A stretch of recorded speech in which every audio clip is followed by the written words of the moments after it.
If your vehicle doesn't start, it doesn't necessarily mean there's a problem with the jump starter. Common issues could be a dead or damaged battery, a frozen battery during extreme cold, corroded or loose battery terminals, a faulty starter or solenoid, a failing alternator, blown fuses or wiring issues, ignition or security system faults, or sulfated battery plates caused by long-term discharge.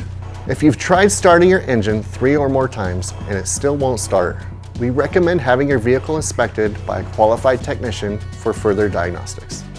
Thanks for watching. For additional support, visit typesauto.com or contact our customer care team by phone, email, or live chat. And remember, wherever the road takes you, Type S jump starters are your ultimate roadside assistant.